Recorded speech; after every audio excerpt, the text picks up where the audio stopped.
অন্যদিকে এই খবর ছড়িয়ে পড়ার সাথে সাথেই কোনো এক ব্যক্তি দৌড়াতে থাকে পাগলের মতো করে নিজের গন্তব্যে। দৌড়াতে দৌড়াতে পৌঁছে যায় নিজ গন্তব্যের উদ্দেশ্যে। গোডাউনের ঝাঁপ ঠেলে ভেতরে প্রবেশ করে হাঁপাতে হাঁপাতে। চেয়ারের উপর বসে থাকা কয়েকটা ব্যক্তি ছেলেটির এভাবে হাঁপাতে দেখে বেশ খানিকটা অবাক হয়। ভ্রু কুঁচকে সেদিকে তাকায় আর বলে ওঠে, কিরে রাব্বু, তুই এভাবে দৌড়াচ্ছিস কেন? আর এভাবে হাঁপাতে হাঁপাতে কোথা থেকে এলি? কি হয়েছে? এই, ওকে কেউ পানি দে তো। রিমন নামের ছেলেটির এই কথা শুনে অপর একটি ছেলের রাব্বু নামের ছেলেটিকে এক জগ পানি এগিয়ে দেয়। ছেলেটি এক ঢোকে সম্পূর্ণ পানি খেয়ে ফেলে।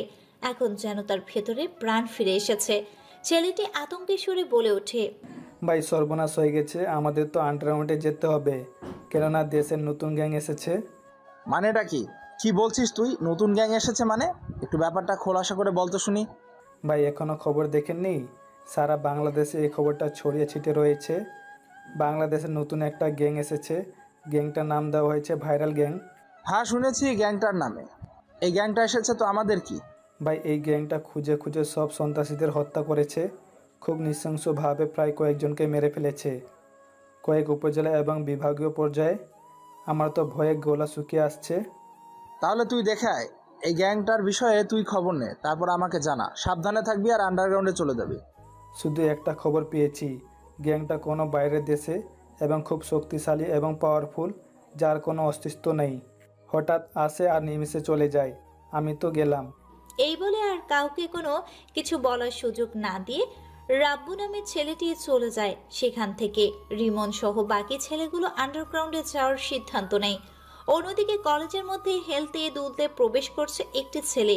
পরনে খারাপ কোনো পোশাক না না থাকলেও বেশ ভালোই পোশাক পরেছে। তারপরও কেমন যেন সবার থেকে ভিন্ন লাগছে, যেন কোনো এক এলিয়েন দেশ থেকে সে বাংলার মাটিতে নেমে এসেছে। আর তাকে দেখাচ্ছে অন্য এক গ্রহের প্রাণী। ছেলেটির পরনে আছে হালকা সাদা রঙের একটি টি শার্ট। শার্টটি বেশ মানিয়েছে। একটা কালো রঙের প্যান্ট, পায়ে স্যান্ডেল, চোখে চিকন ফ্রেমের পাতলা একটা চশমা। চুলগুলো ভদ্র ছেলের মতোই আছে। নেওয়া দেখতে খ্যাত না লাগলেও ভদ্র ঘরের ছেলে মনে হচ্ছে। খ্যাত খ্যাত দেখতে না হলেও গাইয়াদের মতোই কেমন যেন ছেলেটি। নিজের মতো করে ভার্সিটির গেটের সামনে পা রাখে। পা রাখার সাথে সাথেই ছেলেটি হাত দিয়ে নিজের চশমাটাকে নাকের কাছে এনে এদিক ওদিক সামনে পেছনে তাকিয়ে আবার সামনে হাঁটা ধরে। সামনে পা বাড়িয়েছে তখনই ছেলেটি কোনো কিছুর সাথে হোঁচট খেয়ে পড়ে যায়। পড়ে যাওয়ার সাথে সাথেই কোনো কিছু যেন অনুভব করে নিজের সাথে। পুরো কলেজের ছাত্রছাত্রীরা সেদিকে তাকিয়ে আছে হা করে। হেজায় শুধু দৃশ্য নয়, একটা মহাদৃশ্য। ছেলেটি ধাক্কা দিয়ে ফেলে দিয়েছে উঠে দাঁড়াতেই মেয়েটি। হ্যাঁ, ছেলেটি একটি মেয়ের সাথে ধাক্কা খেয়েছে। মেয়েটি উঠে দাঁড়ায় সাথে সাথে ছেলেটি শার্টের কলার ধরে কানের নিচে লাগিয়ে দেয় দুঘা। এত জোরে মেরেছে মেয়েটি যেন ছেলেটির পুরো পৃথিবীর চারদিকে ঘুরতে থাকে, উপর নিচে যেন নামতে থাকে। ছেলেটির কানগুলো ভন ভন করতে থাকে। ছেলেটি নিজের চশমাকে খুলতে থাকে। তারপর মেয়েটির ছেলেটির চশমাকে হাতে নিয়ে পরিয়ে দেয়। তারপর ছেলেটি শার্টের কলার ধরে ঝাঁকাতে ঝাঁকাতে বলে ওঠে, কুত্তার বাচ্চা, গাইয়া গেও ভূত কোথাকার! তোর সাহস হয় কি করে আমাকে ধাক্কা দিয়ে ফেলে দেওয়ার? ফেলে দিলি তো দিলি, তারপর আবার তোর ওই নোংরা ঠোঁট দিয়ে আমাকে কিস করলি। ছেলেটি কোনো কথা বলে না। ছেলেটি হা করে সেদিকে তাকিয়ে আছে, নয়ন ভরা দৃষ্টি। নয়, মেয়েটি নিজের মতো করে ঝাড়িয়ে দিতেই থাকে। ছেলেটি যেন মেয়েটির কথাগুলো কানে পৌঁছাচ্ছে না। হ্যাঁ, মেয়েটি দেখতে অসম্ভব সুন্দর, ডানাকাটা পরি, ভীষণ মায়াবী এবং সৌন্দর্যে ভরা। যেন তার সৌন্দর্য উজ্জ্বল ফর্সা গায়ের রং, চুলগুলো সিলিক, টানা টানা চোখ, চিকন হালকা কালো কুচকুচে তার চোখের ভ্রুগুলো, ঠোঁটটা যেন আপেলের মতো, গালগুলো পাকা টমেটোর মতো। ইচ্ছে করছে সারা রাত যেন জড়িয়ে ধরে আদর করি। মেয়ে না হয়ে যদি ছেলে হতাম, সত্যি এখনই তাই করে ফেলতাম। নিজেকে সামলানোর বড় মুশকিল। হ্যাঁ, মেয়েটি এতটাই সৌন্দর্যে ভরা। তার সৌন্দর্য। মেয়েটি আর কেউ না, এই ভার্সিটির ডেঞ্জারাস ও রেলিং লিডার। নাম তার সিমরান। সিমরান যেমন তার নাম, তেমনি তার রূপে গুণে সৌন্দর্যে পাহাড়। মেয়েটি আবার তার সামনে তুড়ি বাজিয়ে বলে ওঠে, কিরে গাইয়া কোথাকার, কোন দেশে হারিয়ে গেলি? আর এভাবে বড় বড় চোখে কি তাকিয়ে আছিস? ছেলেটি ঘোরের দেশ থেকে ফিরে এসে চারদিকে হালকা তাকিয়ে পরিস্থিতি বুঝে বলে ওঠে, আসলে আপু আমি সরি, দেখতে পাইনি আমি। আমাকে ল্যাং মারে আর আমি আপনার উপর পড়ে যাই। চুপ বেটা খচ্চর। সুন্দরী মেয়ে আর টাকাওয়ালা বড়লোক বাপের একমাত্র মেয়ে দেখলেই গায়ে হুমড়ি খেতে ইচ্ছা করে, তাই না? আজকে তোকে বোঝাবো এই সিমরান কি জিনিস। সিমরানের শাস্তিগুলো তুই সারা জীবন স্মৃতি হিসাবে রেখে দিবি। সত্যি বলছি আপু, আসলে আমি দেখিনি আপনাকে, আর আপনার সাথে ঘটে যাওয়া ঘটনার জন্য আমি দুঃখিত। তুই বেটা গাইয়া যা করার তা তো করে নিয়েছিস। কিস করে মজা নিয়ে এখন বলছিস তুই দেখতে পাসনি? অবশ্যই তুই দেখতে পাবি কি করে? দুই চোখের সাথে তো ফ্রি আরও দুটো চোখ পড়েছিস, টোটাল 4 চোখ, তারপরও দেখতে পাসনি। আসলে আপু আমি ভার্সিটিতে নতুন, আজকেই জয়েন করেছি। তোকে তো এতদিন ধরে খুঁজছিলাম, আজকে তোকে পেয়েছি, চল।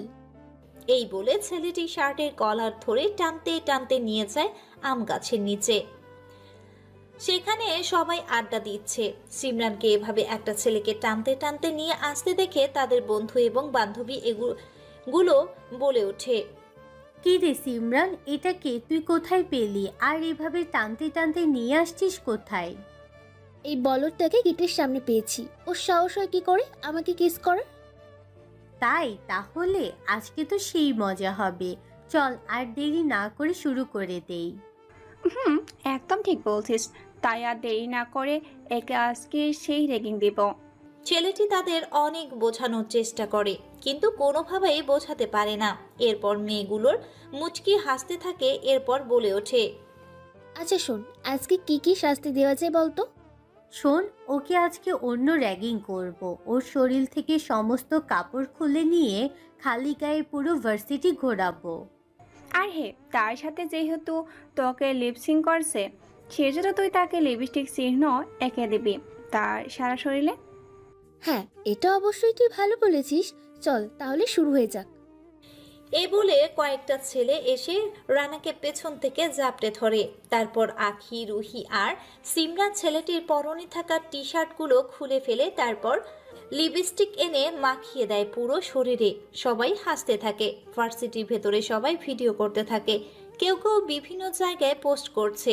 তারপর সিমরান আবার বলে ওঠে, শোন, কেউ একজনকে গোবরের ঘোল নিয়ে ওটা দিয়ে আজকে ওকে গোসল করিয়ে ছাড়বো।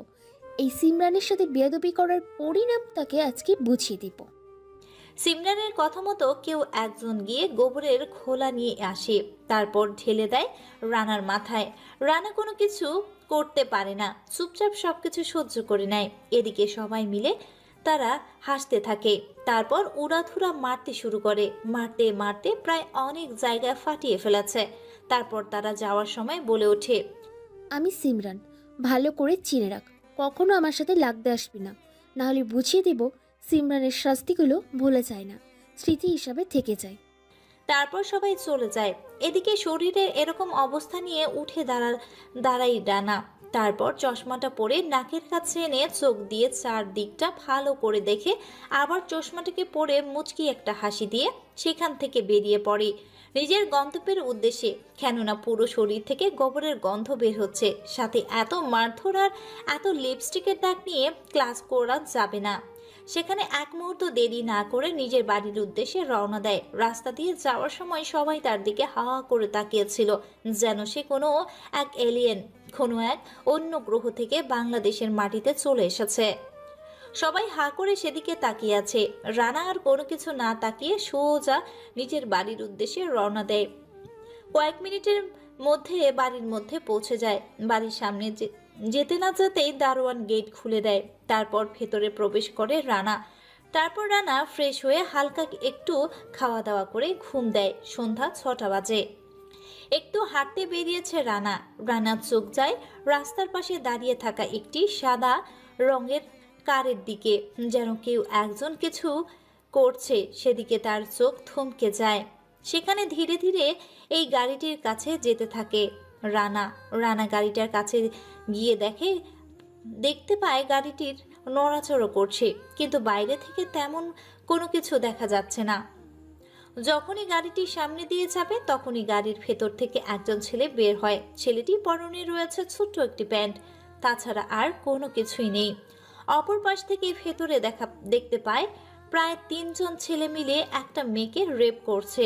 তবে অবাক করা বিষয় হচ্ছে মেয়েটি নিজে থেকেই কোনো বাধা দিচ্ছে না, বরং সে সবগুলোকে ভালোবেসে আগলে নিচ্ছে। এক এক করে সবাই নিজেদের কাজ করে গাড়ির ভেতর থেকে বের হয়ে তারপর মেয়েটিকে বের করে তারপর তারা একে অপরের কথা বলতে থাকে। এমন সময় ছেলেটি বলে ওঠে, শোন, আজকে হেভি মজা পেয়েছি, তাই আজকে বাড়িতে যাব না, নাইট ক্লাবে সময় কাটাবো। আর সেখানে একটা হোটেল ভাড়া করব, সেখানে ডিস্ক করে আবার রাতে মজা করব। আপন নামে ছেলেটি মুখে এই কথা শুনে সবাই হেসে ফেলে। তারপর সেখানেই সেই মেয়েটি নিজের পরনে থাকা কাপড়গুলো ঠিকঠাক করতে করতে মুচকি হেসে আপনের উদ্দেশ্যে বলে ওঠে, একদম ঠিক বলেছো বেবি, আজকে বাড়িতে যাব না, সারা রাত মজা করব। কি বলিস তোরা? চল। ওকে ঠিক আছে, তাহলে চলো সবাই মিলে। সিদ্দিক, রুবেল, রবিউল, দেলোয়ার, তোরা দেরি করিস কেন? গাড়িতে চড়ে বস, আর আমি মজা নিতে নিতে যাই।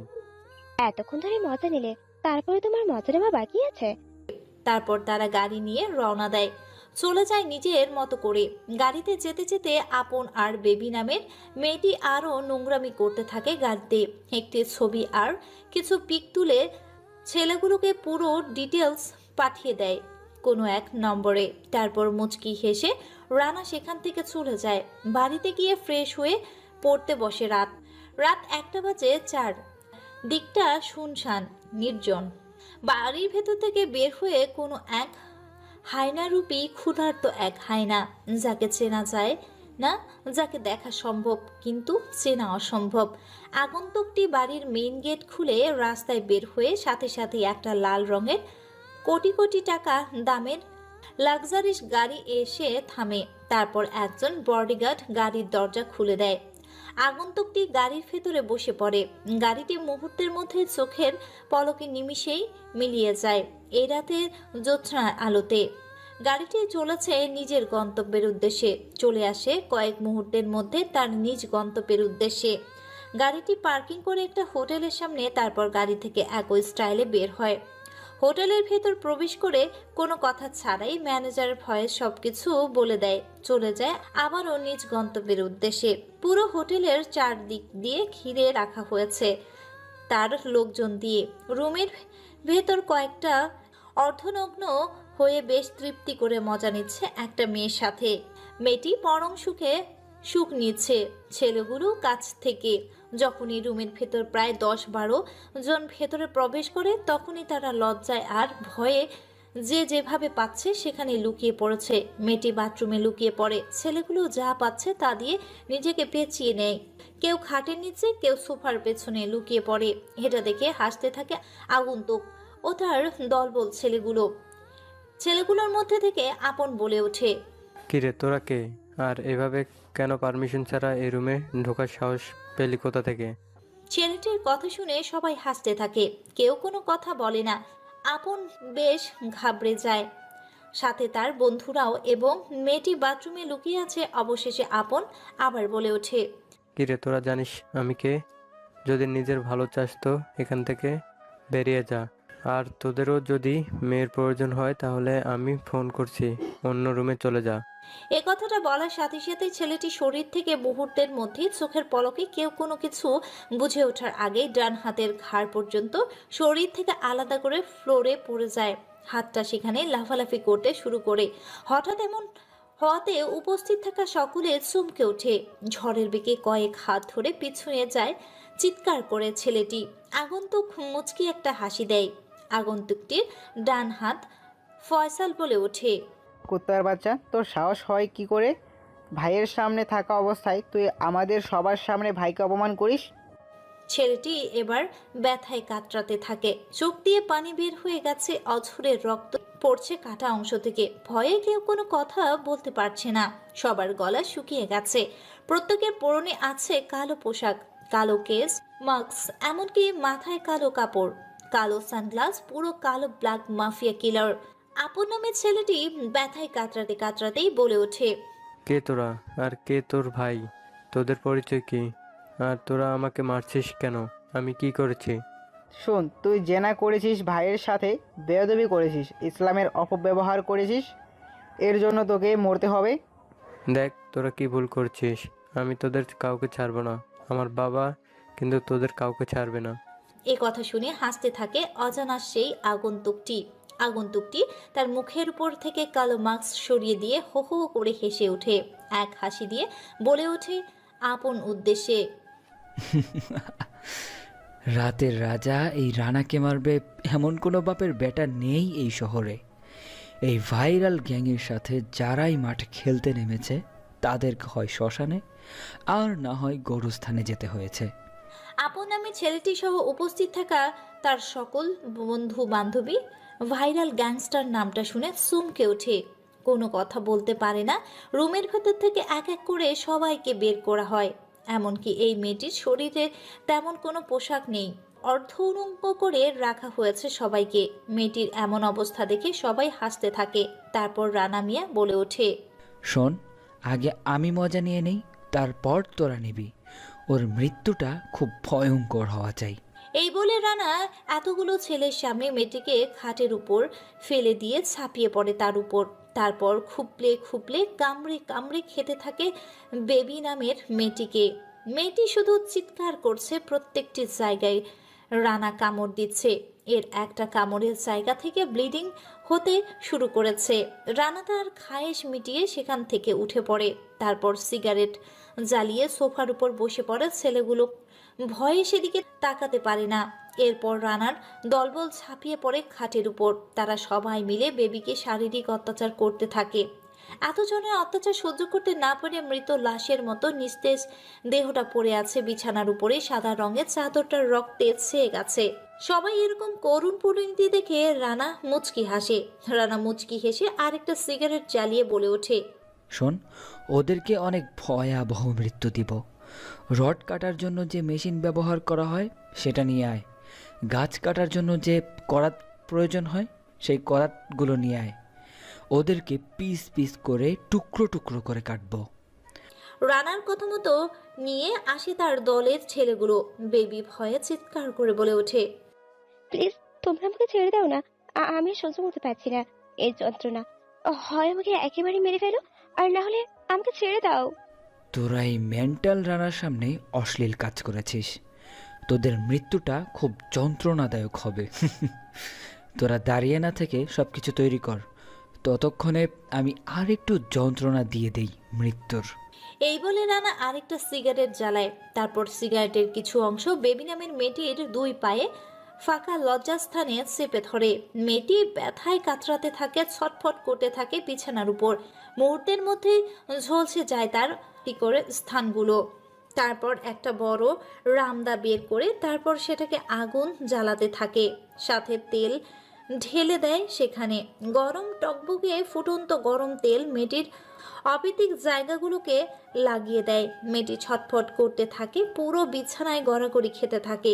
এরপর মেয়েটি দুই পায়ে রশি বেঁধে দিয়ে ছাদের সাথে উল্টো করে ঝুলিয়ে দেয়। তারপর গাছ কাটা করাত দিয়ে মেয়েটির দু পায়ের ফাঁকা স্থানে গাছ কাটার করাতটা রেখে কেটে ফেলে। শরীরের দুই অংশ দুদিকে ঝুলতে থাকে।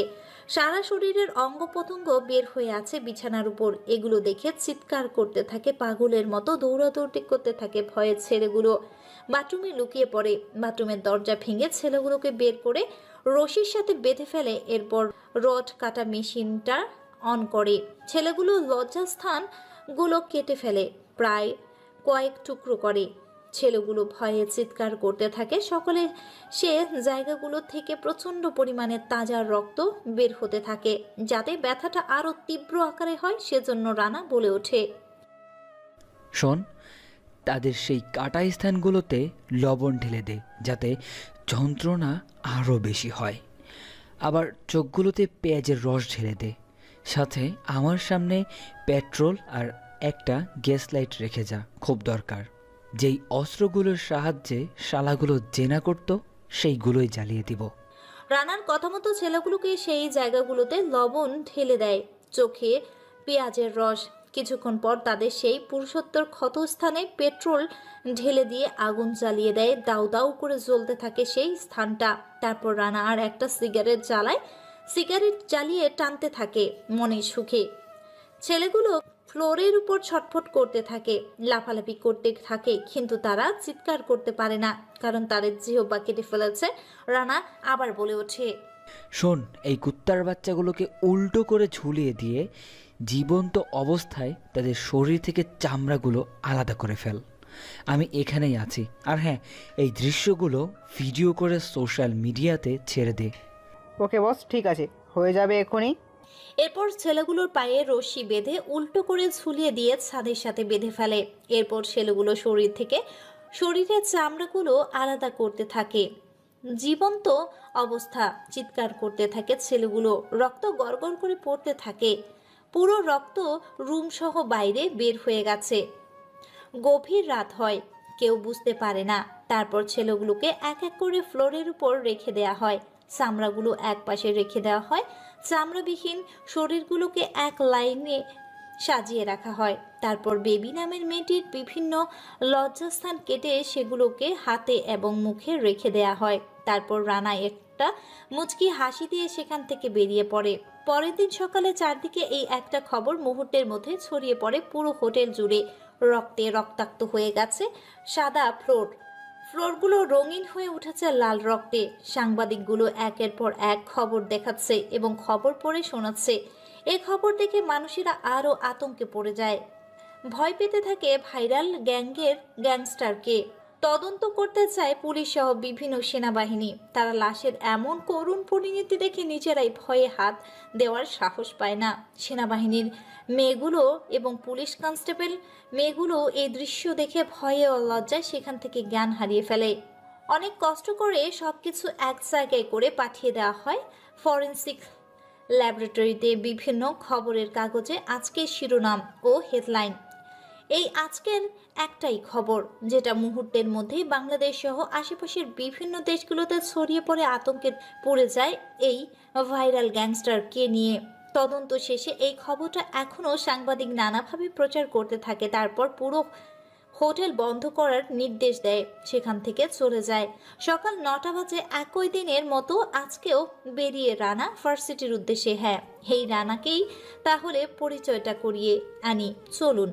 রানা সেই যে কিনা রাতের আধারে বের হয়ে হায়না বেশে মানুষকে খুবলে খুবলে খেতে থাকে। রানা হলো বাংলাদেশ সহ প্রায় 48টিরও বেশি দেশে আন্ডারওয়ার্ল্ডের রাজা, যারা তার আন্ডারে কাজ করে। বিভিন্ন কর্মকর্তারা, এমনকি যার নাম শুনলে আবছা আবছা গুন্ডাগুলোও ভয়ে তাদের স্থান বাধ্য হয়ে যায়। রানা দেখতে 6 ফুট 4 ইঞ্চি, বেশ স্বাস্থ্যবান, বিশাল আকারের দেহ। সবাই শ্যামলা বর্ণের হয়ে থাকে, কিন্তু এই রানা একদম ভিন্ন। বিদেশিদের মতোই উজ্জ্বল ফর্সা, দুধে আলতা গায়ের রং তার, সাদা ধপধপে তার শরীরের চামড়া, বেশ দেখতে স্মার্ট এবং স্টাইলিশ একটি ছেলে। তবে তার আসল গায়ের রং চেনা খুব মুশকিল, কেননা দিনের বেলা সে একদম খেতার আনস্মার্ট হয়ে বের হয় দুর্নীতি দমন করতে। রানা বিভিন্ন স্বেচ্ছাসেবী সংগঠনের সাথে জড়িত রয়েছে। পৃথিবীতে তার আপন বলতে সবাই আছে, তবে গল্পের সাথে থাকলে অবশ্যই জানতে পারবেন। পায়ে হেঁটে কলেজের ভেতর প্রবেশ করলো রানা। রানাকে দেখে সবাই মুচকি হাসে। সেদিনের সেই দৃশ্যটা আজও সবার সামনে ভেসে ওঠে। রানা আগের দিনের মতো আজকেও নাকের কাছে চশমাটাকে এনে এদিক ওদিক তাকিয়ে মুচকি একটা হাসি দিয়ে ভেতরে প্রবেশ করে। বাইরে থেকে সিমরান ও তার দলবল সবটাই দেখছে। রানাকে এভাবে ভেতরে প্রবেশ করতে দেখে শালিনী বলে ওঠে, কিরে সিমরান, রুহি আর রাখি আজকে তো দেখছি খ্যাত চলে এসেছে। সেদিনের কথা মনে হয় তার মনে নেই। চুপ শালি, তোর জন্য সেই আনস্মার্ট খ্যাটটার সাথে ধাক্কা খেয়ে বিনা বিয়েই বাসুরে যাচ্ছিল। তবে যাই বলিস, আমি কিন্তু মোবাইলে এখনো ভিডিও করে রেখেছি। তোদের দুজনের সেই কিস করা দৃশ্যটা কিন্তু আমার হেভি লেগেছে। তবে রে শালি শাকচুন্নি, তোর জন্য ওই খ্যাটটা আমাকে এতগুলো ছেলে মেয়ের সামনে কিস করেছে। আচ্ছা, যেটা হওয়ার হয়ে গেছে, আর কথা না বাড়িয়ে চল ও ক্লাসে ঢোকার আগেই আর একটু মজা নিয়ে আসি। আচ্ছা চল, সবার আগে সিমরান তুই গিয়ে ঝামেলা শুরু করবি, তারপর আমরা যাব, তারপর আজকে আবার একটু কেলিয়ে আসবো। ওকে ঠিক আছে, চল তাহলে খেলাটা শুরু হয়ে যাক। তোরা পেছনে থাকবি কিন্তু। এই বলে তারা চলে যায় রানার সামনে। রানা যখনই ক্লাসের ভেতরে ঢুকতে চাপে তখনই পেছন থেকে সিমরান ডাক দেয়। কারো কণ্ঠস্বর শুনতে পেয়ে রানা পেছনে তাকায়। পেছনে তাকিয়ে দেখতে পায় সেদিনের সেই মেয়েটি তাকে ডাকছে। তাই রানা বলে ওঠে, জি আপু, আমাকে ডেকেছেন আপনি? হ্যাঁ, তোকে ডাকছি, এদিকে শোন তো তুই। ছেলেটি আর কোনো কথা না বাড়িয়ে মেয়েটির সামনে গিয়ে দাঁড়ায় আর বলে ওঠে, জি আপু বলুন, আমাকে কেন ডেকেছেন আপনি? তোর সাহস কি করে হয়? এই ভার্সিটিতে আসার মাত্র তোর 2 দিন হয়েছে, এরই মধ্যে তুই আমাকে প্রেম প্রস্তাব দিস? তার সাথে তুই আবার আমাকে তোর সাথে কিনা সেক্সুয়ালি রুম ডেটিংয়ে যাওয়ার জন্য প্রস্তাব দিস? এ কথা শুনে তো অবাক হয়ে যায় রানা। রানা বুঝতে পারে না মেয়েটি কি বলছে তাকে। সিমরান নামের মেয়েটি আবার বলে ওঠে, তোর মতো একটা খ্যাত ছেলের সাহস হয় কি করে? সুন্দরী রূপসী অপ্সরী পরীদের মতো দেখতে আমি এই সিমরানকে তোর এসব প্রস্তাব দেওয়ার সাহস হয় কি করে? আপু আমি সত্যি বলছি, আমি কোনো কিছুই জানি না। আমি তো সবে মাত্র এই ভার্সিটিতে পা রাখলাম আর নিজের ক্লাসরুমের উদ্দেশ্যে যাচ্ছিলাম, তখন আপনি পেছন থেকে আমাকে ডাকলেন। চুপ, তোর খুব শখ না আমার সাথে রুম ডেটিংয়ে যাওয়ার? আজকে তোকে বোঝাবো এই সিমরান কতটা ডেঞ্জারাস। প্লিজ আপু, আমার সাথে এমন কোনো কিছু করবেন না। আমি নতুন, কোনো কিছু চিনি না এই ভার্সিটিতে। সিমরান আর কোনো কিছু বলতে যাবে এমন সময় সিমরান সাজানো নাটকে তার বন্ধু বান্ধবীগুলো জয়েন করে রুহি, আঁখি, শালিনী এসে বলে ওঠে, রে সিমরান, কি হয়েছে তোর? এইভাবে চিৎকার করছিস কেন? নাকি সেদিনের মতো আজকেও তোকে এই খাটটা কিস করেছে? না রে, আজকে সেসব করেনি। আজকে সরাসরি এই দেখ চিঠিতে কি প্রস্তাব দিয়েছে। তাই তো দেখছি। তারপর এক এক করে সবাই চিঠিটা পড়তে থাকে। চিঠিটা পড়া শেষে আঁখি বলে ওঠে, শালা লুচ্চার সাহস হয় কি করে তোকে এসব প্রস্তাব দেওয়ার? চল, সেদিনের ধলাই মনে হয় ওর পছন্দ হয়নি, আজকে নতুনভাবে ওকে আর একটু সাজিয়ে দেই। আপু প্লিজ এমন কোনো কিছু করবেন না, আমি কোনো কিছুই করিনি। রানা মেয়েদের কাছে আকুতি মিনতি করতে থাকে। সিমরান বলে ওঠে, আচ্ছা কি করা যায় বলতো? শোন, ও যেহেতু তোকে এই প্রস্তাব দিয়েছে তাহলে ওর সাথে এমন করাই উচিত। আমি কি বলি শোন, ওকে মেয়েদের ব্রা পরিয়ে দে, সাথে লিপস্টিক আর ভালো করে ছুরি দিয়ে সাজিয়ে দে। এটা একদম ভালো হবে, আমিও বলি এমনটা করা উচিত। সিমরান, শালিনী একদম ঠিক বলছে, ওর সাথে এমন করা উচিত, আর এটা ভালো হবে। চল শুরু করে দেই। আপু প্লিজ আমাকে ছেড়ে দিন, আমার সম্মান নিয়ে খেলবেন না। আমি তো আপনাদের কোনো ক্ষতিও করিনি, আপনারা আমার সাথে এমন কেন করছেন? একদম চুপ করে থাকবি, না হলে সেদিনের মায়ের কথা মনে আছে তো? রানা কোনো কথা না বলে চুপচাপ সবকিছু সহ্য করতে থাকে। এক এক করে তাদের সবকিছু পরিচয়ে দেয়া হয়। তারপর পুরো কলেজে ঘেরাও হয়, অনেকগুলো ছবি তুলে। তারপর পুরো কলেজ ঘোরানো হয় অনেকগুলো ছবি তুলে। তারপর সেখান থেকে হাসতে হাসতে সবাই চলে যায়। অনেক মজা নিয়ে তারা নিজেরাই আড্ডাখানায় চলে যায়। রানা সবকিছু খুলে ফ্রেশ হয়ে মুচকি একটা হাসি দিয়ে সেখান থেকে বেরিয়ে আবার নিজের ক্লাসরুমে উদ্দেশ্যে চলে যায়। ক্লাসের ভেতর প্রবেশ করে দেখতে পায় পুরো ক্লাসরুম ছাত্রছাত্রী দিয়ে ভরা, একটা বেঞ্চিতে খালি নেই। তাই রানা কোনো কিছু না ভেবে সামনের বেঞ্চে বসে পড়ে। স্যার এখনও আসেনি। রানা নিজের মতো করে চুপচাপ বসে আছে। হঠাৎ করে কোনো কিছু শব্দে পুরো ক্লাস রুম থমকে যায়। সবাই সেদিকে হাঁ করে তাকিয়ে আছে। রানা অবাক হয়ে সিমরানের দিকে তাকিয়ে আছে, মানে বুঝতে পারে না সিমরান তাকে কেন মারলো। হ্যাঁ, সিমরান রুমে ঢোকার সাথে সাথেই পরপর বেশ কয়েকটা থাপ্পড় মারে রানাকে। রানা ভ্যাবাচাকা খেয়ে যায় আর রানা অসহায় হয়ে বলে ওঠে, এ কি আপু, আপনি আমাকে থাপ্পড় মারলেন কেন? চুপ, তোর সাহস হয় কি করে আমার জায়গায় বসার? তুই জানিস না এই জায়গায় আমি বসি? সিমরান যেখানে বসে সেখানে তোর মতো একটা ফকির বসার সাহস পাই কোথা থেকে? জায়গাটা কি আপনার বাপের টাকা দিয়ে কেনা, নাকি যে এখানে কেউ বসতে পারবে না? এ কথা বলাতে আরো বেশ কয়েকটা থাপ্পড় পড়ে রানার গালে। রানা কোনো কথা বলে না।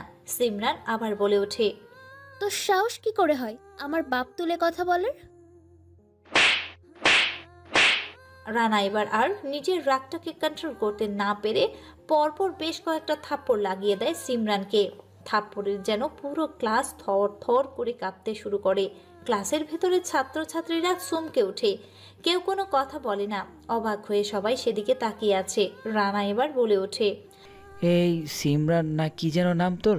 শোন, তোর বাপের টাকা আছে বলে তুই যা ইচ্ছা তাই করবি? এটা আমি মেনে নিব না। তুই ভুল মানুষের সাথে তোর সাক্ষাৎ করেছিস, অনেক তোর অত্যাচার সহ্য করেছি। আর না, শোন, তোর যা ইচ্ছা তুই তাই করতে পারিস। নেক্সট টাইম এই রানার সাথে লাগার আগে 2 বার ভাববি। কথাটা বলেই রানা সেখানে বসে পড়ে। রানার এরকম রাগী মুখ দেখে সবাই চুপসে যায়, কেউ কোনো কথা বলে না। সিমরান পর্যন্ত ভয় পেয়ে যায়, কোনো কথা বলে না, চুপচাপ রানার পাশে বেঞ্চে বসে পড়ে। তখনই ক্লাসরুমের প্রবেশ করে স্যার। স্যার এক এক করে সবার সাথে পরিচয় হয়ে বোর্ডে একটা সূত্র লেখে আর বলে ওঠে, এ মাইনাস বি হোল স্কয়ার সমান কত কে বলতে পারবে, বা কে বোর্ডে এসে লিখে দিতে পারবে? জি স্যার, এই সূত্রের সমাধান আমি করতে পারবো। ওকে, ঠিক আছে, তাহলে তুমি অঙ্কটা করে দেখাও। a minus B whole square সমান a minus B into a plus B সমান a plus B whole square. সূত্রে সমাধান করে রানা। সবাই হা করে সেদিকে তাকিয়ে আছে। স্যার অবাক হয়ে সেদিকে তাকিয়ে আছে, কেননা গত 7 দিন ধরে এই একটা গণিত সবাইকে শেখাচ্ছে, কিন্তু কেউ পারছে না। স্যার বলে ওঠে, সবাই রাহানের জন্য হাতে তালি দাও, কারণ সে একমাত্র পেরেছে এই অঙ্কটা করে দেখাতে, যেটা তোমাদের গত 7 দিন ধরে শিখিয়েছি। অথচ সে আজকে নতুন এসে তারপরও পেরেছে। সবাই হা করে রানার দিকে তাকিয়ে আছে। সবাই হাততালি দেয়। স্যার আবার বলে ওঠে, তোমার নাম কি? তোমার বাসা কোথায়? ফ্যামিলিতে কে কে আছে, আর কোথা থেকে তুমি এসেছো? আমার নাম রানা, আমি অন্য কলেজ থেকে ট্রান্সফার হয়ে এসেছি। পরিবারের সবাই আছে আর আমি এখানে নতুন। ওকে রানা, যাও বসে পড়ো, ক্লাসে মন দিয়ে পড়বা, তাহলে ভালো কিছু করতে পারবে। জি স্যার, আমার জন্য দোয়া করবেন। তারপর এক এক করে সব ক্লাস শেষ করে স্যার চলে যায়। সিমরানের সাথে আখি, রুহি, শালিনী তো অবাক হয়ে গেছে ছেলেটার এরকম ট্যালেন্ট দেখে। অন্যদিকে রানার পেছনের বেঞ্চে একটি ছেলে বলে ওঠে, হাই, আমি শাকিল। তুমি তো এই ভার্সিটিতে নতুন এসেছো, ওদের কাছ থেকে সাবধানে থাকবে। হ্যাঁ, আমি এই ভার্সিটিতে নতুন, আর আমি রানা। আচ্ছা, ওরা কে? আমি তো ওদের ঠিক চিনলাম না। ভার্সিটির সর্বশেষ উচ্ছৃঙ্খল এবং সর্বশেষ হাঙ্গামা করা একটি বড় গ্যাং। এর আগে বদল নামে এখানে একজন ভিপি ছিল, তাকে পুলিশ তুলে নিয়ে গেছে। কেন তুলে নিয়ে গেছে? কি হয়েছিল এখানে? তেমন কিছু না, ও ছিল সর্বশেষ উচ্ছৃঙ্খল বদলের একটা গ্যাং ছিল, যেটা সবাইকে উত্ত্যক্ত করত, কাউকে শান্তিতে থাকতে দিত না, উচ্ছৃঙ্খল করতো সব জায়গায়, কেউ তার উপরে কথা বলতে পারতো না। তারপর কি হলো? আর সে জেলে যাওয়ার পর এখন ভার্সিটির ভিপি কে? এই ভার্সিটির নতুন ভিপি আছে, আর সে এখনো জেলে আছে। সে অনেক খারাপ কাজ করতো, পরে একদিন না হয় বলবো। আর শোনো, সিমরান ও তার দলবলের কাছ থেকে সাবধানে থাকবে, তারা সুযোগ পেলে র্যাঙ্ক করবে। ওকে, ঠিক আছে। তারপর দেখতে দেখতে কলেজ ছুটি হয়ে যায়। তারা নিজেরা নিজেদের গন্তব্যের উদ্দেশ্যে চলে যায়। রানা গুটি গুটি পায়ে রিক্সা নিয়ে বাজারে ছেড়ে নিজের বাড়ির উদ্দেশ্যে রওনা দেয়। বেশ খানিকটা পথ পায়ে হেঁটে চলে আসে একটা বাড়ির সামনে। বাড়ির সামনে আসতেই গেট খুলে দেয়। ভেতর প্রবেশ করে রানা। দরজার সামনে কলিং বেল বাজাতেই ভেতর থেকে কেউ একজন দরজা খুলে দেয়। রানা আর কোনো দিকে না তাকিয়ে সোজা নিজের রুমের দিকে যায়। ফ্রেশ হয়ে হালকা কিছু খেয়ে একটা ঘুম দেয়। এক ঘুমে সন্ধ্যা কাট 7টা। মাগরিবের নামাজ পড়ে রাস্তায় বেরিয়ে পায়চারি করতে এমন সময় সে দেখতে আজকের কেমন যেন রাস্তাটা ফাঁকা ফাঁকা লাগছে, শুনশান লাগছে। সেদিকে সে মন না দিয়ে নিজের মতো করে পায়ে হেঁটে চলেছে। পকেটে থাকা ফোনটা হঠাৎ করেই বেজে ওঠে। ফোনের স্ক্রিনে তাকিয়ে দেখতে পায় তার কাছে লোক ফয়সাল তাকে ফোন করেছে। ফোনটা রিসিভ করে সাথে সাথেই বলে ওঠে, হে ফয়সাল, বল, কোনো খবর পেলি তাদের বিষয়ে? না ভাই, এখনও খবর পাইনি। তবে হ্যাঁ, বাদল নামের সেই ছেলেটি এখনও জেলে আছে, আর সে কিছুদিনের মধ্যে জেল থেকে ছাড়া পাবে।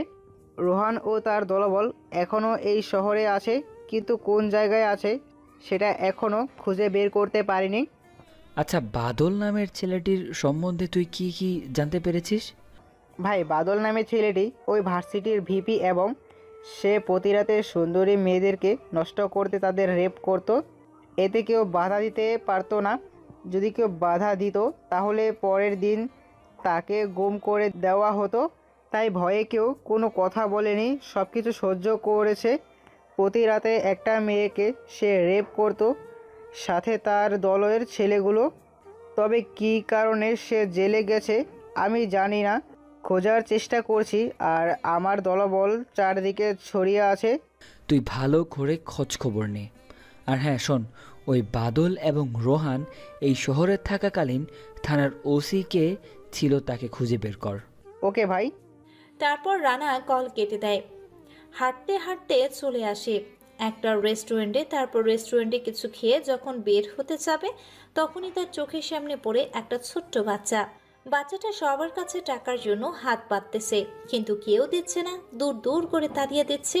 আমাদের সমাজের একটা সমস্যা, যখনই ছোট থেকে বড় হয়ে যায় তখনই গরিব এবং মধ্যবিত্ত মানুষদের পরিহাস এবং অত্যাচার করতে শুরু করে। রানা সেখানে না দাঁড়িয়ে মেয়েটির কাছে যায় আর বলে ওঠে, এই যে আপু, এদিকে আসো, আমি তোমাকে টাকা দিচ্ছি। মেয়েটি আর সেখানে না দাঁড়িয়ে রানার সামনে আসে। তারপর রানা মেয়েটিকে নিয়ে একটা চেয়ারের উপর বসে পড়ে। রেস্টুরেন্টের ভেতরে ওয়েটারকে অনেকগুলো খাবার আনতে বলে। তারপর রানা বলে ওঠে, আচ্ছা আপু, তোমার নাম কি? আর তুমি কোথা থেকে এসেছো? তোমার পরিবারে কে কে আছে? আর তুমি রাস্তায় এভাবে ভিক্ষা করছো কেন? মেয়েটি কেঁদে ফেলে। মেয়েটি কাঁদতে কাঁদতে বলে ওঠে, ভাইয়া, আমার নাম ফাইমা।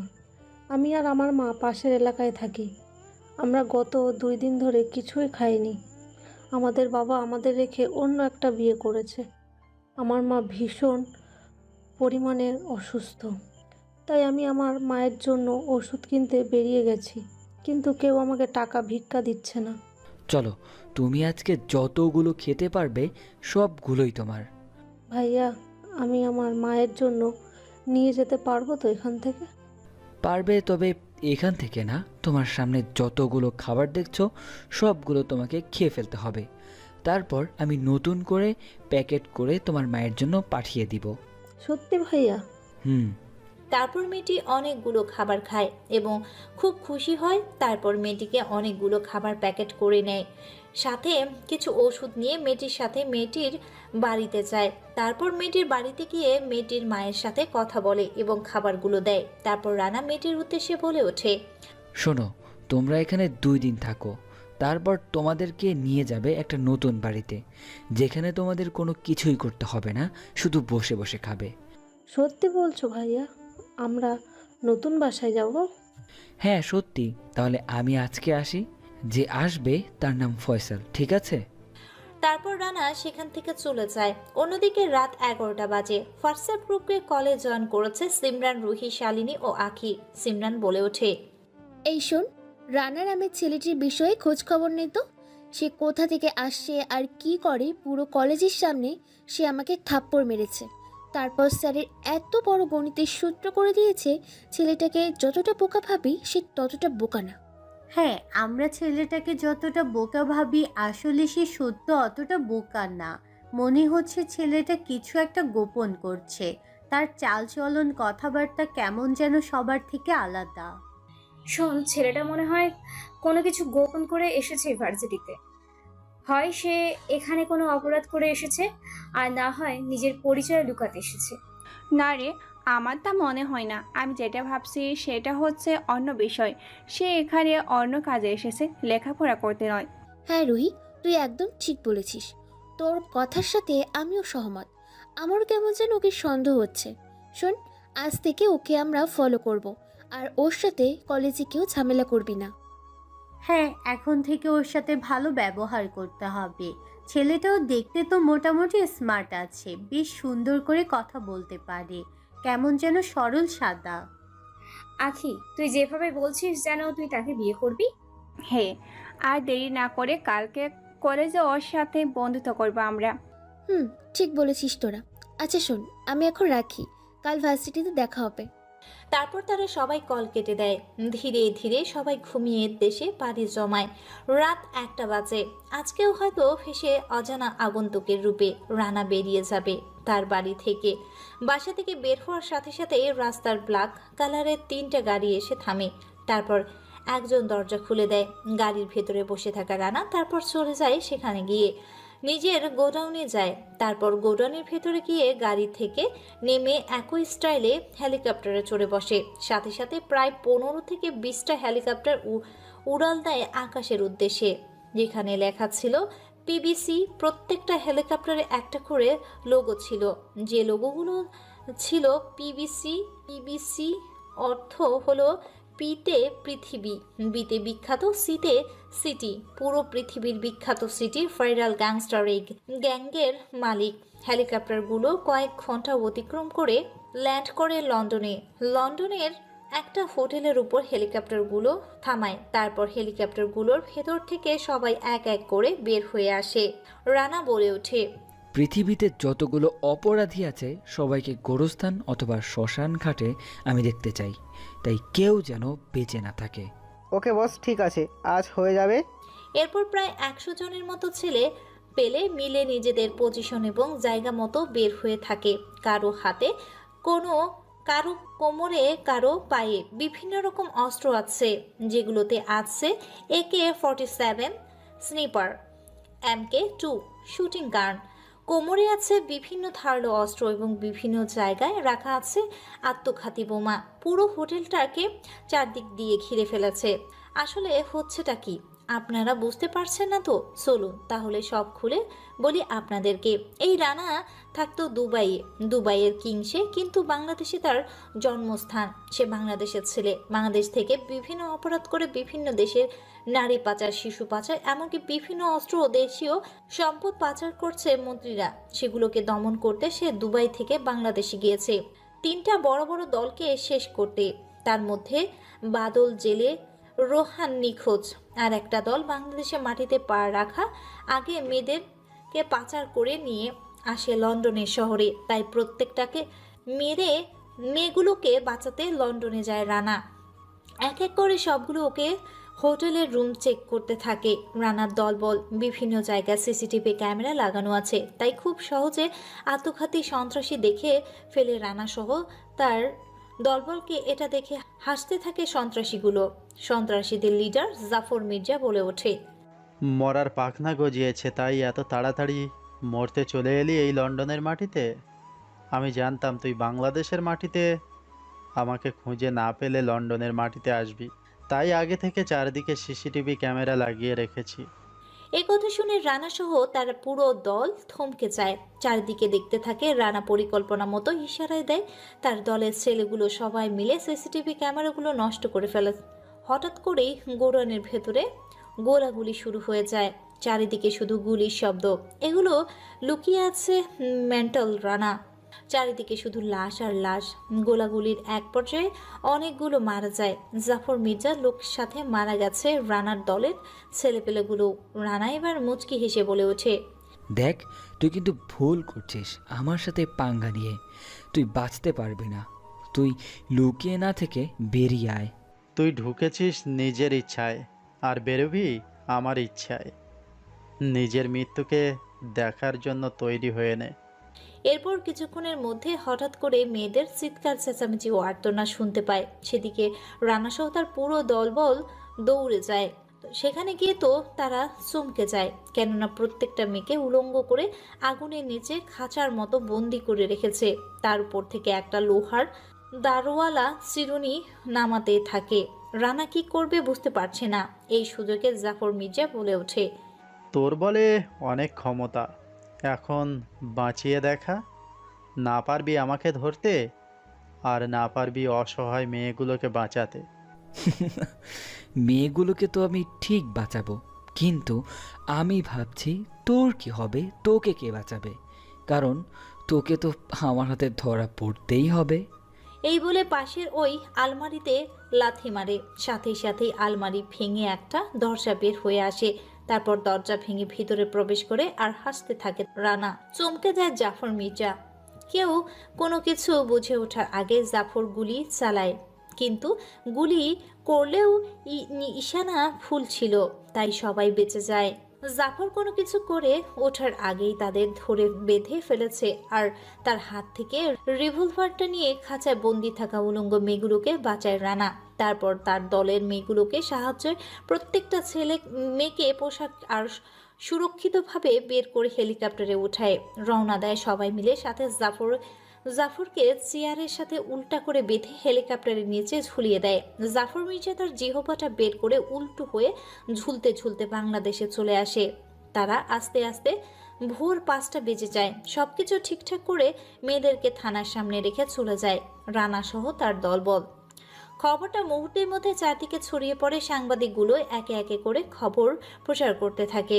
আবারও ভাইরাল গ্যাংস্টার একটা পাগলামি দেখলো। ভয়ে আন্ডারওয়ার্ল্ডের সন্ত্রাসীগুলো গুম এখন থেকে চলে যাচ্ছে। অন্যদিকে রোহানের লোক রিমন আর রাব্বু আতঙ্কে আছে, কেননা রোহান হচ্ছে আন্ডারওয়ার্ল্ডের দ্বিতীয় সন্ত্রাসী। বাংলাদেশের সবাই জানে রোহানের ডান হাত হচ্ছে রিমনকে ডান হাত হচ্ছে রাব্বু, তাই তারা ভীষণ আতঙ্কের উপরে আছে। রিমন বলে ওঠে, রাব্বু শোন, আমরা আজকে শহর থেকে চলে যাব, আর থাকা যাবে না। এই শহরে রাত 12টার পরে আমাদের ফ্লাইট করে মালয়েশিয়ার উদ্দেশ্যে রওনা দিতে হবে। বস আন্ডারগ্রাউন্ডে চলে গেছে, ফোন রিসিভ করছে না। ভাই আমি তো আগেই বলেছিলাম যে এই ভাইরাল গ্যাংটা শুধু গ্যাংস্টার নয়, বরং শীর্ষ সন্ত্রাসী এবং কুখ্যাত মাফিয়া রানা ভাইয়ের গ্যাং, যাকে আজ পর্যন্ত কেউ দেখেননি, যাকে দেখার জন্য অনেকগুলো গোয়েন্দাকে বের করা হয়েছে, কিন্তু কেউ আজ পর্যন্ত খুঁজে বের করতে পারেনি। আমি সবটাই জানি, তাই তো বলছি, আর দেরি না করে আজকে টিকিটটা কেটে নে। আমাদের ফ্লাইটগুলোতে আমরা আজকেই চলে যাব। ওকে ঠিক আছে ভাই, আমি সবাইকে সতর্ক করে দিচ্ছি, সবাই যেন নিজেদের মতো করে আন্ডারগ্রাউন্ডে চলে যায়। এরপর তারা কথোপকথনের মধ্য দিয়ে সময় পার করে। দেখতে দেখতে সকাল 8টা বেজে যায়। আজকে ভার্সিটিতে যাবে না রানা, শরীর ভীষণ ক্লান্ত, অনেক ধকল গেছে রাতে মিশনে গিয়ে, তাই সে আজকে শুধু সারাদিন ঘুমাবে। তারপর সন্ধ্যার পর জাফর মির্জা সহ আরও কিছু আত্মঘাতীদের ঘায়েল করবে। ঘুমাতে থাকে রানা।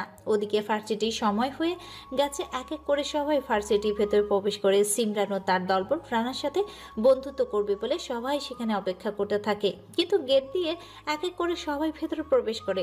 রানা এখনো আসে না। এটা দেখে সিমরান বলে ওঠে, শোন, আমার মনে হয় না যে ওই ছেলেটা আজকে আসবে। চল ক্লাসে চলে যাই, কালকে আসলে না হয় ওর সাথে বন্ধুত্ব করব। হ্যাঁ ঠিক বলছিস, আজকে তাহলে আমরা চলে যাই। আমার মনে হয় না সে আসবে। আচ্ছা শোন, তোরা যা, আমি একটু শাকিলের সাথে দেখা করে আসি, কেন আমাকে যেতে বলেছে শুনে আসি।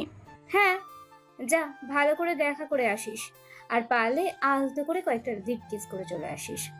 এটা শুনে সবাই হো হো করে হাসতে থাকে। তারপর সবাই ক্লাসে চলে যায়। এভাবে তারা এক এক করে সব ক্লাস শেষ করে দেখতে দেখতে সন্ধ্যা হয়ে। এদিকে রানা খাওয়া দাওয়া করে ফ্রেশ হয়ে রেডি হয়ে বেরিয়ে যায় গোডাউনের উদ্দেশ্যে। গোডাউনের ভিতরে পৌঁছাতে ভেতর থেকে দরজা খুলে দেয়। ভেতরে প্রবেশ করে একটা ছেলে চেয়ার এনে দেয় জাফর মির্জাকে সামনে। চেয়ার নিয়ে বসে পড়ে মুচকি হেসে বলে ওঠে রানা, কিরে কুত্তার বাচ্চা, তোকে বরাবর আমি সতর্ক করেছিলাম, কিন্তু তুই আমার কথা শুনলি না। দেখ, তোর যত কোটি টাকা লাগে আমি দিব, আমাকে ছেড়ে দে। আমার সাথে পাঙ্গা নিস না। আমি তোর কাছে ধরা পড়ে গেছি তো কি হয়েছে? এখনও কিন্তু বাইরের এলাকার আমার অসংখ্য ছেলেপুলে ঘুরে বেড়াচ্ছে। এটা শুনে পাশেই একটা কাচের গ্লাস হাতে নিয়ে মুখের ভেতর ঢুকিয়ে দেয়। তারপর পা দিয়ে লাথি মারার সাথে সাথেই কাচের গ্লাস ভেঙে মুখের মধ্যে কাচের টুকরোগুলো চারদিক দিয়ে বের হয়ে আসে। গল গল করে কেটে রক্ত বের হতে থাকে। এটা দেখে মুচকি হেসে রানা বলে ওঠে, তুই আমার বাংলাদেশের মেয়েগুলোকে বিভিন্নভাবে পাচার করে বিদেশিদের সাথে 18+ ভিডিও করে কোটি কোটি টাকা কামাবি, এটা কি করে ভাবলি তুই? এই রানা থাকতে সেটা কোনো দিন সম্ভব নয়। তোকে তো এখানে জীবন্ত জ্বালিয়ে দিব। দেখ, তোকে এখনও সুযোগ দিচ্ছি, সময় থাকতে আমাকে ছেড়ে দে। কেননা আমার শুধু একজন না, আমার সাথে আরও অনেকে কাজ করে। আমি মরলে তোরা কেউ বাঁচবি না, তোদের কাউকে ওরা ছাড়বে না। এরপর রানা মুচকি হেসে আবার বলে ওঠে, নাইজেরিয়ার সেই সাফা মেয়েটাকে নিয়ে আসো। রানার কথা মতো সাফাকে নিয়ে আসা হয়। সেফাকে দেখে চমকে যায় জাফর মির্জা, কেননা সেফা মেয়েটা একটা খাটে জায়গা একাই নিয়ে নেবে। এতটা মোটা আর তাজা মেয়েটা এক হাতে হারিয়ে যাবে জাফর মির্জা। ওজন প্রায় 749 কেজি। রানা বলে ওঠে, সাফা শোনো, ততক্ষণ অবধি এর সাথে সেক্সুয়াল সম্পর্ক করবে যতক্ষণ না সে নিজেই নিজের গলায় ছুরি চালাচ্ছে। এরপর সাফা মেয়েটি ছাপিয়ে পড়ে জাফর মির্জার উপরে। জাফর মির্জা মেয়েটার পেটের মধ্যে হারিয়ে যায়, মুহূর্তে পাওয়া যায় না তার অস্তিত্ব। সাফা নিজের মতো করে ভোগ করতে থাকে মির্জা জাফরকে। মির্জা জাফর ভয়ে আতঙ্কে যেন তার জীবন যায়। ভয়ে পুরো বিছানা নোংরা করে ফেলেছে। এটা থেকে সাফা নামের মেয়েটা মির্জা জাফরকে 2 পা ধরে উল্টো করে ঝুলিয়ে দে কাপড় যেভাবে আঁচড়াতে ধৌত করায় হয়, ঠিক যেভাবেই জাফর মির্জাকে ধোলাই করছে। শরীর ফেটে মাথা মগজগুলো বেরিয়ে আসছে। জীবনটা সেখানেই শেষ হয়ে যায়। এরপর পেট্রোল ঢেলে দিয়ে আগুন জ্বালিয়ে দেয়। দেখতে দেখতে রাত শেষ হয়ে আসছে। সকালে নতুন পরিবেশে, নতুন সময়, নতুন রঙের রঙিন হয়ে স্মার্ট হয়ে আজকেও গুটি গুটি পায়ে কলেজের উদ্দেশ্যে রওনা দিয়েছে রানা তার দিকটা ভালো করে দেখে কেউ নেই। তারপর রানা কলেজের ভেতর প্রবেশ করে একটা আম গাছের নিচে যায়, সেখানে বসে থাকে। সেখানে কিছুক্ষণের মধ্যে এসে উপস্থিত হয় শাকিল। তারপর শাকিল আর সে একে অপরের সাথে কথা বলতে থাকে নিজেদের মধ্যেই। এরই মধ্যে সেখানে উপস্থিত হয় 4 বান্ধবী। আর সে 4 বান্ধবী আর কেউ না, সেটা হচ্ছে সিমরান, রুহি, শালিনী, আঁখি। রুহি গিয়ে শাকিলের পাশে বসে আর সিমরান গিয়ে রানার পাশে বসে। সিমরান বলে ওঠে, রানা, আই এম সরি, আমি তোমার সাথে অনেক অন্যায় করেছি। প্লিজ তুমি কিছু মনে করিও না। আমরা কি বন্ধু হতে পারি? রানা সহ শাকিল এ কথা শুনে অবাক হয়ে যায়। অবাক হয়ে সেদিকে তাকিয়ে থাকে। রানা আর শাকিল তাদের দিকে এভাবে তাকাচ্ছে দেখে এবার সিমরান আবার বলে ওঠে, কি হলো, তুমি কোনো কিছু বলছো না যে? দেখো, আমরা সত্যি বলছি, তোমার সাথে ওরকম ব্যবহার করার জন্য আমরা দুঃখিত। আমরা কি তোমাদের বন্ধু হতে পারি? না আপু, আমার এমনি ভালো আছি, আমাদের আর বন্ধু প্রয়োজন নেই। তুই চুপ কর বাদরের বাচ্চা, নাহলে তোর মুখ ভেঙে দেবো বলছি। শাকিল ভয়ে চুপ হয়ে যায়। এটা দেখে রানা বলে ওঠে, দেখুন, আপনারা খুব ডেঞ্জারাস এবং ভয়ানক। আপনাদের থেকে দূরে থাকাই আমাদের জন্য মঙ্গল। আর আমার কোনো বন্ধুর প্রয়োজন নেই। আমি কারোর সাথে বন্ধুত্ব করতে চাই না। আমি এমনি ভালো আছি। প্লিজ রানা, না করিও না। তোমার বন্ধু হতে পারলে আমরা নিজেকে হয়তো সংশোধন করার একটা সুযোগ পাবো। কথাই আছে না, সৎসঙ্গে স্বর্গবাস আর অসৎ সঙ্গে নরকবাস। কিন্তু আপনারা যে নিজেকে পরিবর্তন করতে চাচ্ছেন, এটার প্রমাণ কি? আপনারা এই ভার্সিটির সবচেয়ে উশৃঙ্খল। আপনাদের থেকে দূরে থাকাই আমাদের মঙ্গল। তারপর রানা আর কোনো কথা না বলে সেখান থেকে চলে যায়, নিজের ক্লাসে বসে পড়ে। তারপর স্যার এসে সেদিনের মতো আজকেও পড়াতে থাকে। এক এক করে সমস্ত পড়া নোট করে তারপর দেখতে দেখতে সম্পূর্ণ ক্লাস শেষ করে ক্যান্টিনের উদ্দেশ্যে বেরিয়ে পড়ে তারা। অন্যদিকে আবার সিমরান ও তার দলবল আবার এসে বিরক্ত করতে থাকে রানা ও শাকিলকে। বোঝাতে থাকে যেন তারা বন্ধুত্ব করে তাদের সাথে। নানাভাবে বোঝাতে থাকে, এমনকি অনেকবার সরিও বলেছে, কিন্তু কোনোভাবেই কাজ হচ্ছে না। তারা কোনোভাবেই রাজি না। ক্যান্টিনের সময় প্রায় শেষের দিকে। এমন সময় হঠাৎ কলেজের গেটে দিয়ে প্রায় সকলের চোখ যায়। কলেজের গেটের দিকে তাকিয়ে তো সবাই চমকে যায়। যে যার মতো ক্যান্টিন ছেড়ে নিজেদের গন্তব্যের উদ্দেশ্যে রওনা দিচ্ছে। মুহূর্তে এর মধ্যেই পুরো মাঠ খালি হয়ে যায়, কেননা মাঠের মধ্যে প্রবেশ করে প্রায় 10 থেকে 12টি বাইক। হ্যাঁ, সবাই সেদিনের হা করে তাকিয়ে আছে। বাইকগুলোর উপর থেকে প্রায় বেশ কিছু ছেলেপেলে নেমে এসে ক্যান্টিনের উদ্দেশ্যে রওনা দেয়। আর ক্যান্টিনে আছে সিমরান, রুহি, শালিনী, আখিরা ও শাকিল। তাছাড়া সবাই নিজেদেরকে আড়াল করে নিয়েছে। হ্যাঁ, বাইকগুলো থেকে নেমে সোজা ক্যান্টিনের উদ্দেশ্যে রওনা দেয় ছেলেগুলো আর কেউ না, ছেলেগুলো হচ্ছে বাদল ও তার দলবল। বাদলকে আজ সকালে ছেড়ে দেওয়ার হয়েছে। ছাড়ার সাথে সাথে সে আজকে কলেজে চলে এসেছে। অনেকদিন পর জেল থেকে বেরিয়েছে। সোজা চলে আসে সিমরানের কাছে। তারপর সিমরানের সামনেই বসে পড়ে, একটা সিগারেট জ্বালিয়ে মুচকি একটা হাসি দিয়ে বলে, কি সুইটহার্ট, কেমন আছো? অনেকদিন তোমার সাথে দেখা হয় না, রোমান্সও করা হয় না, তাই জেল থেকে বের হয়ে তোমার সাথে একটু রোমান্স করতে এলাম। সিমরান কোনো কথা বলে না, চুপচাপ সেখানে দাঁড়িয়ে আছে। সবাই হা করে সেদিকে তাকিয়ে আছে। সিমরান অবাক হয়ে গেছে বাদলকে এখানে দেখে। বাদল সিমরানের এমন অবস্থা দেখে অবাক, মুচকি হেসে বলে ওঠে, অবাক হয়ে লাভ নেই, আগে তো শুধু ডিস্টার্ব করতাম, এবার সরাসরি বিয়ে করব। তারপর তোমার সাথে বাসর শুরু করব। আর বাসর করার জন্য কিন্তু আমি আগেই অনেক কিছু করে রেখেছি। তোমার সাথে বাসর রাতে কি কি করব সেটাও প্রোগ্রাম করে রেখেছি।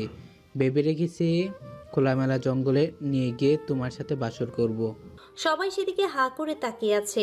রানা বুঝতে পারে না কে এই ছেলেটা আর কি সব বলছে। তখনই রানার ফোনে কিছু মেসেজ আসে। মেসেজগুলো পড়ে সে বুঝতে পেরেছে ফেলে এটাই বাদল। এটা দেখে মুচকি একটা হাসি দেয় রানা। সিমরানকে বলে ওঠে, উত্তর বাচ্চা, তোর এতদিন জেলের ভাত খেয়েও বাসর করার শখ মেটেনি।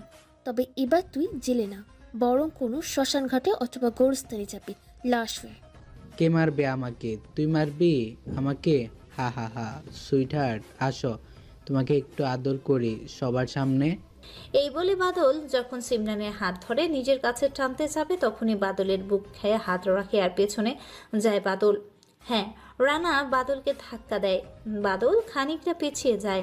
এটা দেখে সবাই অবাক হয়ে যায়। বাদলের ছেলেপেলেগুলো এগিয়ে আসে। মুচকি হেসে বাদল বলে ওঠে, ওহো, এটা কি তাহলে তোর নতুন বয়ফ্রেন্ড, আমার অবর্তমানে, যার কাছে তুই রাতের সময় কাটাতি?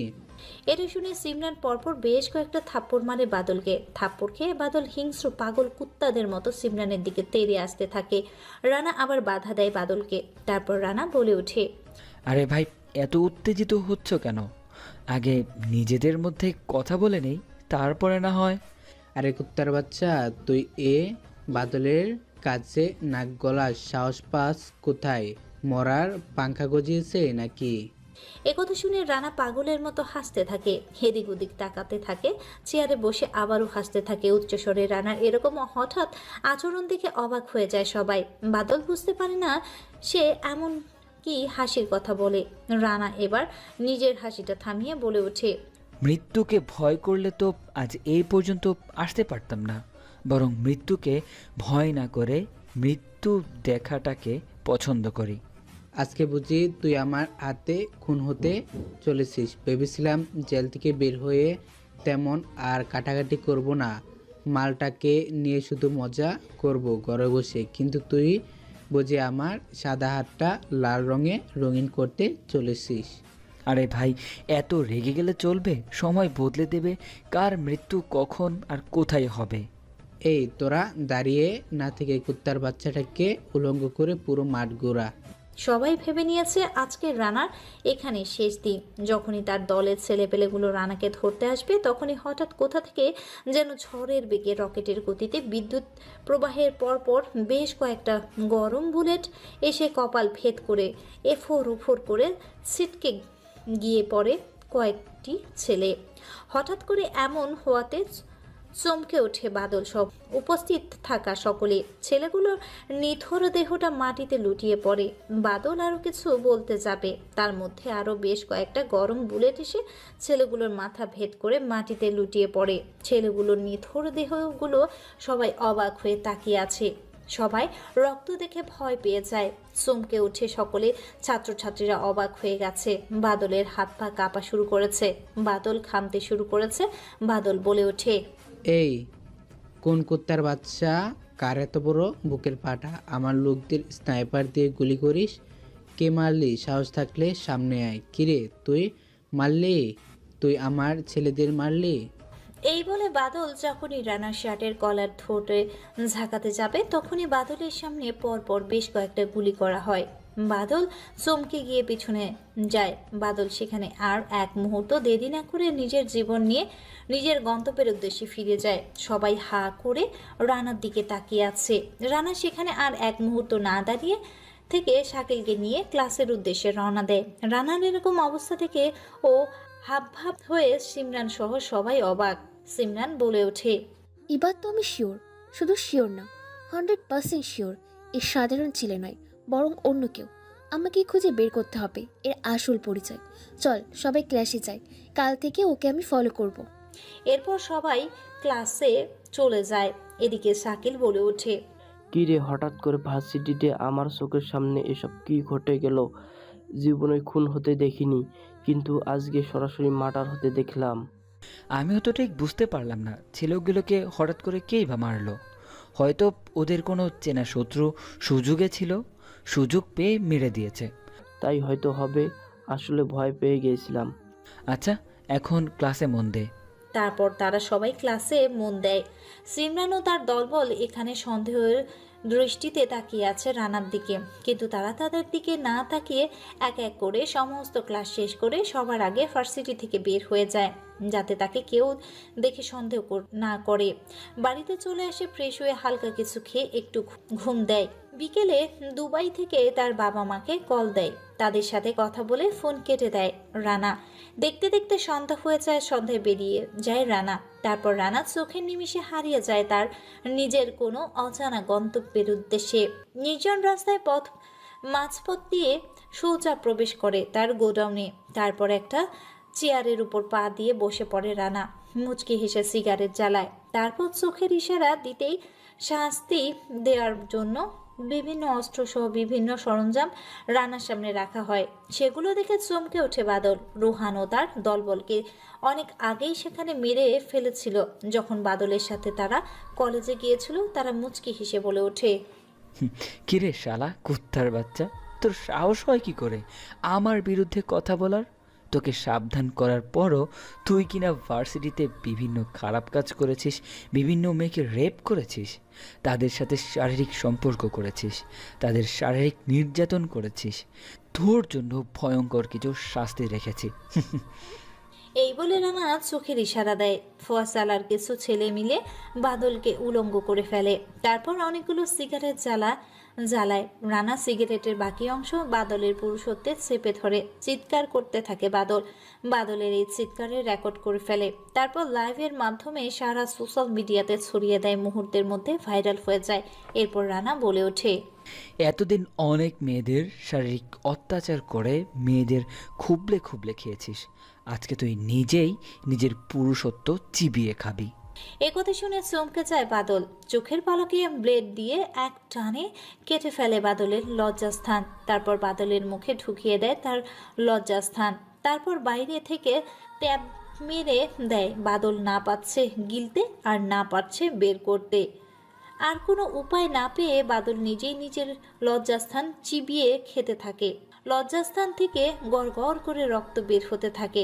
রানা আবার বলে ওঠে, শোন, মোটা দেখে একটা গরম লোহা ভালো করে গরম করে লাল টকটকে করে ফেল, তারপর আমাকে দে। ওইটা ওর পাছার ভেতর ঢুকিয়ে মাথার মগজ দিয়ে বের করব। আর কিছু সাইকেলের শিক গরম কর, যেগুলো চোখ এবং কানের ভেতর ঢুকাবো। রানার কথা মতো সবকিছু রেডি করা হয়। এরপর গরম লোহা পাছার ভেতরে ঢুকিয়ে দেয়। পাগলের মতো বাদল লাফালাফি করতে থাকে, এদিক ওদিক ছটফট করতে থাকে। লোহাটা পাছা দিয়ে মাথার উপর দিয়ে বেরিয়ে যায়, কারণে কানের ভেতরে গরম শিক ঢুকিয়ে দেওয়া হয়। চোখগুলো গরম শিক দিয়ে বের করে নেওয়া হয়। এটা ভিডিও করে বিভিন্ন সাংবাদিকদের আইডিতে পাঠিয়ে দেওয়া হয়। প্রত্যেক জায়গায় এই আতঙ্কের খবর ছড়িয়ে পড়ে। এই খবরটা দেখে ভয় পেয়ে যায় সিমরান সহ তার 4 বান্ধবী। তারা হোয়াটসঅ্যাপ গ্রুপে চলে আসে। এখানে এসে সিমরান বলে ওঠে, তোরা খবরটা দেখেছিস? বাদলকে কেউ নৃশংসভাবে মেরে ফেলেছে।